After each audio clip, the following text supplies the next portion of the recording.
Oh, look at that, guys. It's Thursday. Ah, look at that. I've had 2 days of rest and I'm still knackered. Okay, today I'm going to SM. I need to get a plunger for the toilet and go have a cup of coffee with George. Annie's gone to school. She's got an exam today, 1 o'clock. So first part of her 5 exams over the next 5 days.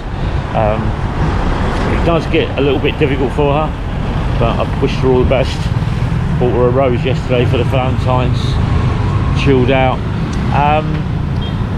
I'm going to do a vlog today after this, explaining about some of the things of my trip. My 30 days driving or riding around the Philippines. What were some of the challenges I faced? So the first one is going to be hotels.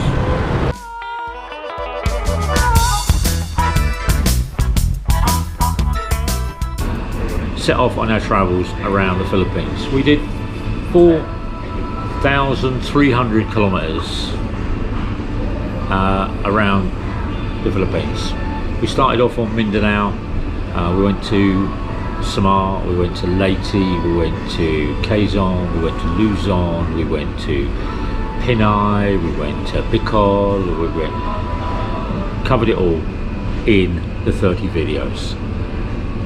But today let's break it down really. When I travel, I don't book any hotels. I don't go on to Agoda. I don't go on to websites. I don't go and find accommodation. I ride somewhere and then I decide to stay. So my first trip was to Valencia from Davao. And when we stayed in Valencia, we stayed at a hotel called the Uno Hotel. Very, very nice. Around 2,000 peso a night, which is quite expensive, but it includes breakfast, and it was building up.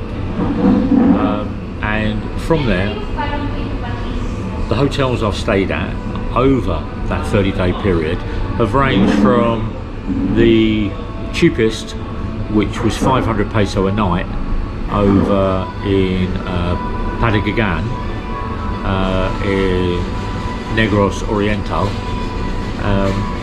to the most expensive, which was the Manila Hotel. And the hotels I stay at are all different. They're not the same. They're not the same style. They're not 1 star, 2 star, 3 star. They range from pensions. They run from house homestays. So sometimes you get a good accommodation, sometimes you get poor accommodation. So, and there's different charges. So the hotel that I found the worst was on Samar. It was 1,000 peso for 12 hours. Had no lock on the door, no AC, and no shower. But they still wanted to charge 1,000 peso. However, the best hotel, cheap hotel I stayed at, was called G Galaxa in Cagayan de Oro. 690 peso a night, with Wi-Fi, with TV, with hot shower. The room is a single bed room, and it was very, very nice and very enjoyable. Now, some of the other things I've seen change since 2018 to 2024 is that a lot of large resort hotels are actually closing down. The one on Dumaguete is actually up for sale because it's not the only. It's a 50-bedroom resort, but there was only me and Jim staying there. Best hotel I would say was the Manila Hotel, but that was because I got a good discount rate.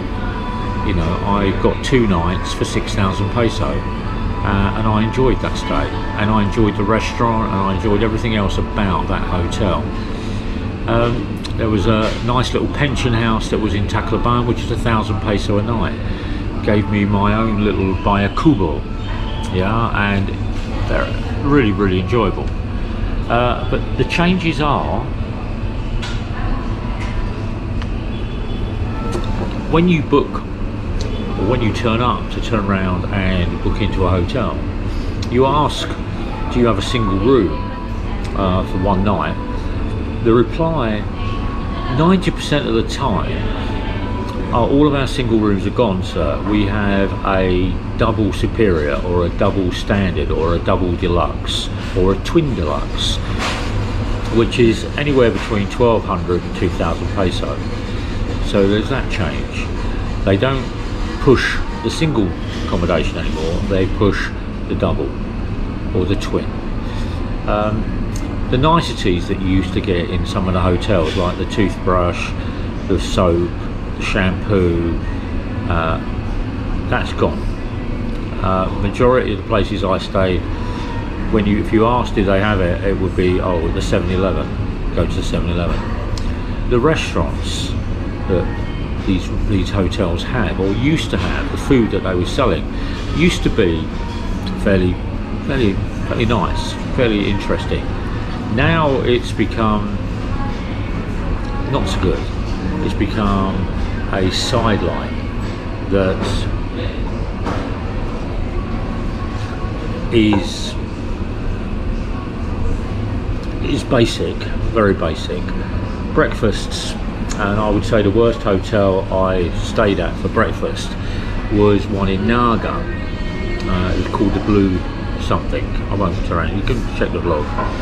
They turned around and advertised breakfast as being a buffet breakfast, and it didn't exist. There was no buffet breakfast. It was a plated breakfast consisting of egg, some rice, some spam tocino or beef tapa. So it's supposedly a 4-star hotel. I'd rate it as a 1-star hotel. The bed was nice, the room was nice, but you didn't get any shampoo, you didn't get any niceties. The other thing that I found disconcerting about that hotel was you paid your room, but then they wanted 1,000 peso deposit as a way of saying, well, we don't trust you because we think you're going to smash the room up, or we're going to damage the room, or we're going to damage the hotel, or we're going to, which a lot of hotels are charging now in the Philippines. They're adding this 1,000 peso overnight deposit. Jim paid 500 peso because his towel, he'd had a shower, we'd been on the road all day, and he had a shower, and because he'd washed all the dirt off and the towel became a little bit grubby, they wanted to charge him for a new towel. What's that all about? If you're going to turn around and offer accommodation, then offer the accommodation, offer bed sheets, offer the towels, offer the pleasantries in the bathroom. Don't turn around and start charging the deposit, so when somebody checks out the next morning you charge them 1,000 peso, because it's no longer a 600, 700, 800 peso room, it's a 1,800 room, and it's good for keeping animals in. Do you know what I mean? It's good. You're not getting any benefit out of it. You've got a square room that's brightly coloured. If it's 500-600, it's value for money. If it's 500 or 600 plus you take the deposit and it's 80, it's not value for money. And I've noticed that a lot. Best hotel value-wise, I turned around and said that was in Cagayan de Oro. Best pension-wise, that was in Padidigan. Best luxury hotel, Manila Hotel, Manila. Best beach hotel was at Baler. Yeah, the Baler Bay. Very nice. Best mountain hotel, Dolores Lakes. Stunning. The rest of the hotels, they're nice, don't get me wrong. The strangest hotel I stayed at was at a Wyndham Hotel, Wyndham Micro Hotel, that was on the way to Baylor. It was in the middle of farmland.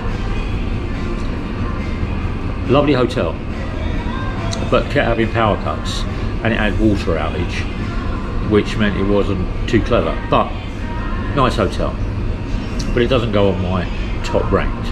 As I said, I have noticed a lot of different changes. Yeah, people don't want to help you to your room with your bags anymore. The breakfast is not what it used to be. It's a plate of rice. I had one of the worst breakfasts I had. It was